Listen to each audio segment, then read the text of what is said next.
بات صحابہ کرام رضی اللہ عنہم کی جو آپ سے عرض کی تھی وہ ایسی چھوٹی سی چیز نہیں ہے۔ بعض دن ایسے گزرے ہیں کہ آپ کی اس بات کے لیے وہ چیزیں جو مدتوں پہلے پڑھ رکھی تھیں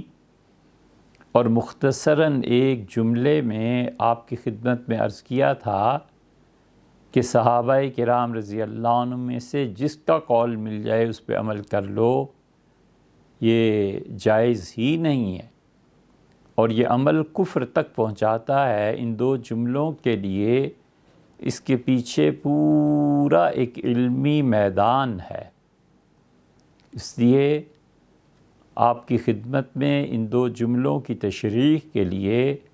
بعض دنوں میں 18 گھنٹے پڑھنا پڑا ہے۔ یہ وہ مباحث ہیں جو اپنی طالب علمی کے زمانے میں ہی نپٹا چکے تھے، پھر اللہ تعالیٰ کی توفیق سے پڑھانے کا جب موقع آیا تو یہ بات اس وقت بھی سامنے تھی۔ اب ہم آتے ہیں اصل بحث کی طرف۔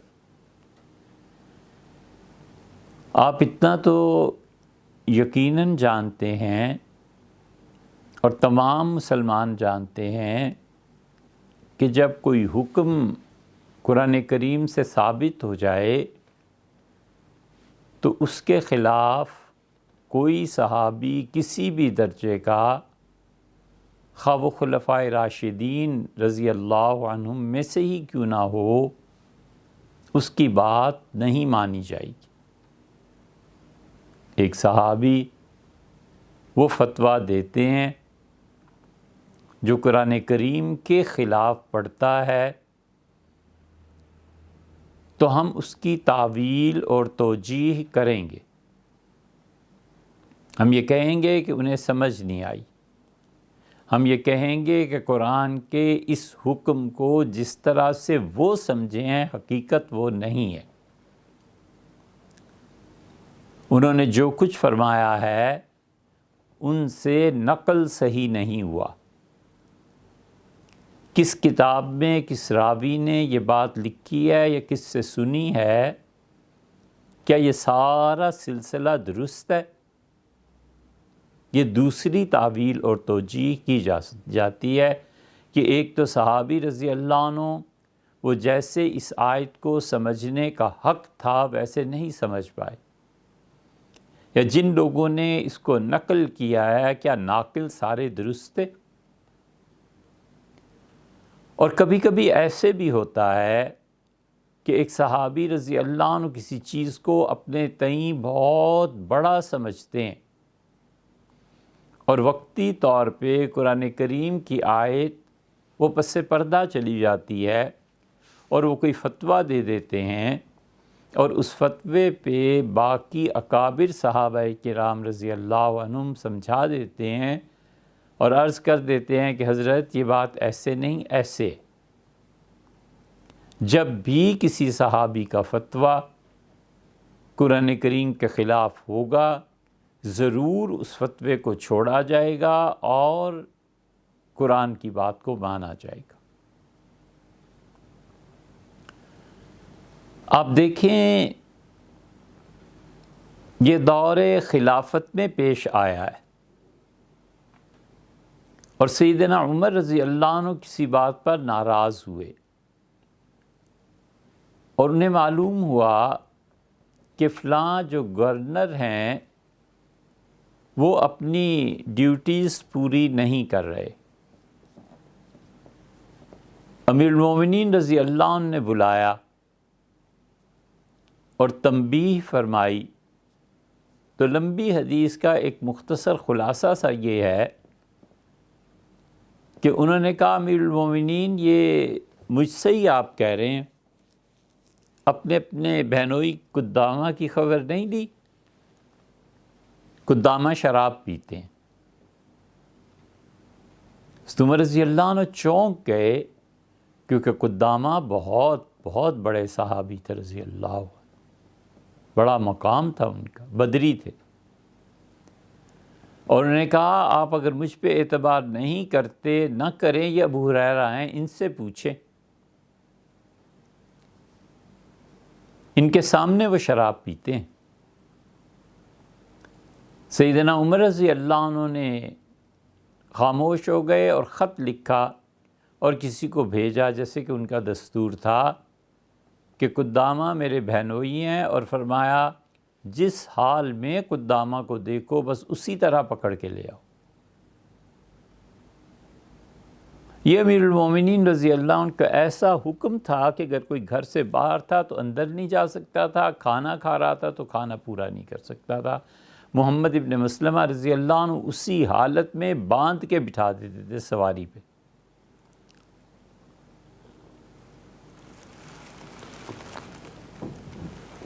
اور ہوا یہی، اور جب وہ پہنچے ہیں تو حضرت عمر رضی اللہ عنہ نے کہا کہ میں نے آپ کے متعلق یہ گفتگو سنی ہے اور اس پہ ابو ہریرہ گواہ ہیں، آپ بتائیں کیا معاملہ ہے؟ تو انہوں نے کہا امیر المومنین کسی کو گواہ بنانے کی ضرورت نہیں، میں خود ہی آپ کو بتا رہا ہوں کہ میں پیتا ہوں اور میرے لیے خدا کی کتاب سے اجازت ہے۔ سیدنا عمر رضی اللہ عنہ اور چونکے اور فرمایا خدا کی کتاب میں شراب پینے کی اجازت تمہارے لیے، یہ کیسے؟ تو انہوں نے کہا کہ اللہ فرماتے ہیں کہ ان لوگوں پر کوئی گناہ نہیں ہے جنہوں نے شراب پی اور اللہ سے ڈرنے والے، تو میں اللہ سے ڈرنے والا ہوں اور میں نے پی ہے اور پیتا ہوں، میرے لیے کوئی حرج نہیں۔ سیدنا عمر رضی اللہ عنہ کا ابو ہریرہ کیا کہتے ہیں آپ؟ تو انہوں نے کہا کہ مجھے نہیں معلوم قدامہ شراب پیتے ہیں یا نہیں، میں نے تو بس یہ دیکھا ہے کہ میرے اور گورنر کے سامنے انہیں قے ہوئی تھی اور اس قے میں شراب تھی، باقی انہوں نے پی ہے نہیں پی، میں اس میں اتنے محتاط تھے گواہی دینے میں لوگ۔ تو حضرت عمر رضی اللہ عنہ نے کہا ہو ہی نہیں سکتا کوئی قے کرے اس میں شراب ہو اور اسے پینا ہو پہلے سے۔ اس پہ انہوں نے کہا کہ کوئی گواہی کی ضرورت نہیں، میں خود بتا۔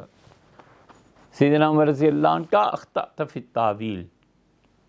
قدامہ آپ نے قرآن کو سمجھنے میں غلطی کی، اس کی تفسیر میں۔ یہ آیت تو نازل ہوئی ہے ہمارے سامنے ہی، اور واقعہ یہ ہے کہ احد میں جن صحابہ کرام رضی اللہ عنہ کی شہادت ہوئی ہے شراب ان کے پیٹ میں تھی، تو صحابہ رضی اللہ عنہ نے حضرت رسالت مآب صلی اللہ علیہ وسلم کی خدمت میں عرض کیا کہ تو شراب پیے ہوئے تھے، تو اس پہ اللہ نے آیت نازل کی اور اللہ نے کہا کہ ہم نے اس وقت تک حرام ہی نہیں کیا تھا شراب کو، کوئی حرج نہیں ہے، جنہوں نے پی اور میری راہ میں شہید ہوئے ہم نے تو حرام ہی نہیں کیا تھا۔ فرمایا شراب کے حرام ہونے کا حکم تو قدامہ اس کے بعد نازل ہوا ہے، تو جو پہلے ہو گیا ہے اس پہ کیا بات کرنی ہے؟ اس پہ وہ چپ ہو گئے۔ آپ نے دیکھا ان کے قول میں اور قرآن کی حرمت خمر کے قول میں آپس میں متضاد ہوئے، کسی نے نہیں حضرت عمر رضی اللہ عنہ کا قدامہ کو درے لگاؤ، عرض کیا گیا یہ بیمار ہیں، پھر دوبارہ پھر سے بارہ، پھر حضرت عمر رضی اللہ عنہ ایک دن کہا قدامہ کو درے لگاؤ چاہے وہ بیمار ہے یا صحت مند، قدامہ مر جائے یہ زیادہ بہتر ہے میری سزا سے، بجائے اس کے کہ میں اللہ کے یہاں پیش ہوں اور اللہ مجھ سے کہے کہ اپنے بہنوئی پہ انصاف سے حد جاری نہیں کی، اللہ کی پکڑ سے زیادہ بہتر یہ ہے کہ یہ انتقال کر جائے۔ چنانچہ اس بیماری کی حالت میں بھی ان پہ حد جاری کی گئی، وہ ناراض ہو گئے۔ دو فکروں میں اور ذرا سا قصہ ہے، وہ یہ کہ حضرت عمر رضی اللہ عنہ جب آخری حج پہ گئے تھے تو قدامہ ان کے ساتھ تھے، پورا قافلہ، لیکن قدامہ ناراض ہو گئے تھے، کئی برس انہوں نے حضرت عمر رضی اللہ عنہ سے کوئی بات نہیں کی۔ امیر المومنین بھی تھے کہ ٹھیک ہے قانون نافذ ہوا ہے، ہوتے ہیں تو ہوں ناراض۔ پھر حضرت عمر رضی اللہ عنہ آخری حج میں جب واپس آئے ہیں تو شہادت سے چند دن پہلے، شاید ایک کا ہفتہ ہی رہ گیا ہوگا، تو سوتے میں اٹھ بیٹھے اور اپنے نوکر سے کہا، غلام سے، کہ قدامہ کو بلاؤ، تو وہ نہیں آئے۔ پھر حضرت عمر رضی اللہ عنہ کا فوج کو نے پکڑ کے میرے سامنے لے آئے، تو جبراً فوجی پکڑ کے لے آئے، تو حضرت عمر رضی اللہ عنہ دونوں ہاتھ پھیلاتی ہے اور فرمایا آپ اس سے صلح کر لو قدامہ، میں سویا ہوا تھا اور مجھے خواب میں یہ کہا گیا یا اللہ تعالیٰ نے مجھ سے کہا کہ قدامہ کو راضی کرو، تو تم مجھ سے صلح کر لو۔ میں نے جو کیا، آپ نے دیکھا جو حکم نازل ہوا ہے اور جو اللہ کی بات ہے یہ ہے ایک چیز۔ ہم نے آپ سے عرض کیا کہ اللہ کی کتاب کو وہ سمجھنے میں کسی وجہ سے رہ گئے ہوں تو بھی قول صحابی حجت نہیں ہے۔ سیدنا عمر رضی اللہ عنہ قرآن خود کہتا ہے کہ تم میں سے کسی پہ غسل فرض ہو جائے تو تم تیمم کر لو اور تیمم سے تم پاک ہو جاؤ گے۔ سیدنا عمر رضی اللہ عنہ سے لوگوں نے پوچھا تو انہوں نے وقتی طور پہ ان کے یہ آیت کریمہ ان کے ذہن میں نہیں آئی، تو ان کا یہ کون کہتا ہے اتنی بڑی چیز ہو گئی، مکمل ناپاک ہو گیا اور مٹی اسے پاک کر دے گی؟ بہت ناراض ہوئے اس بات پہ اور فتویٰ دیا حضرت عمر رضی اللہ عنہ کہ نہیں ہو سکتا، نہانا پڑے گا۔ اب کون بولتا وہاں؟ امیر المومنین کا خود جلال بھی بہت تھا، تو عبداللہ ابن مسعود رضی اللہ عنہ کو کہا گیا تو خود تشریف لائے اور آ کے عرض کیا امیر المومنین کیا کرتے ہیں، قرآن کی آیت ہے، یہ ہے۔ حضرت عمر رضی اللہ عنہ کو وفات تک اس بارے میں تردد رہا۔ ابن مسعود جیسا فقیہ ان کو نہ ملا ہوتا تو پھر کچھ اور بھی ارشاد فرماتے، لیکن ابن مسعود رضی اللہ عنہ کی جلالت علمی سے وہ دبتے بھی تھے، جانتے بھی تھے کہ ابن مسعود رضی اللہ عنہ، یہ سارے خلفائے راشدین رضی اللہ عنہم ابن مسعود رضی اللہ عنہ سے دبنا بئی معنی کہ ان کے ادب اور احترام میں کوئی کمی نہیں چھوڑتے تھے۔ دبنے کا لفظ وہ نہیں ہے جو اس طرح استعمال ہوتا ہے۔ دیکھا آپ نے، یہ دوسری صورت ہو جاتی ہے۔ اس سے صحابی کا ہر قول اگر حجت ہونے لگے تو پھر سیدنا عمر رضی اللہ عنہ کی مان لی جانی چاہیے تھی کہ نہائے بغیر چارہ نہیں۔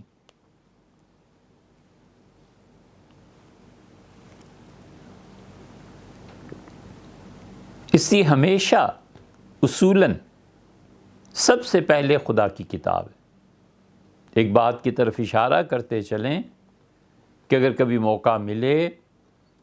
تو آپ عبدالعلی مدراسی رحمۃ اللہ علیہ بحر العلوم، صحیح معنی میں بحر العلوم تھے، مدراس والوں میں کوئی بھی نہ آتا تو بس یہ ایک تنہائی ان کی شہرت کو کافی تھے۔ ان کی کتاب ہے فواتح الرحمود، مسلم الثبوت کی شرح ہے، اس میں وہ امام ابو حنیفہ رحمۃ اللہ علیہ سے یہ بات نقل کرتے ہیں، بحث کرتے ہیں کہ ہمارے نزدیک قرآن کے بعد حدیث سے دلیل نہیں لی جائے گی، قرآن کے بعد دیکھا جائے گا کہ اللہ تعالیٰ کے وہ احکامات جو نازل ہوئے اور پھر قرآن ہی کی وحی نے اسے منسوخ کر دیا، اس کو تلاش کیا جائے گا، پھر تیسرے نمبر پر حدیث آتی ہے۔ اللہ ہے، اس کے احکامات اس کے ہیں، حتیٰ کہ منسوخ آیات سے کیسے حجیت سے ہوگی یا نہیں یہ تو ہمارا موضوع نہیں ہے، وگرنہ اس میں انہوں نے بھی بحث کی ہے۔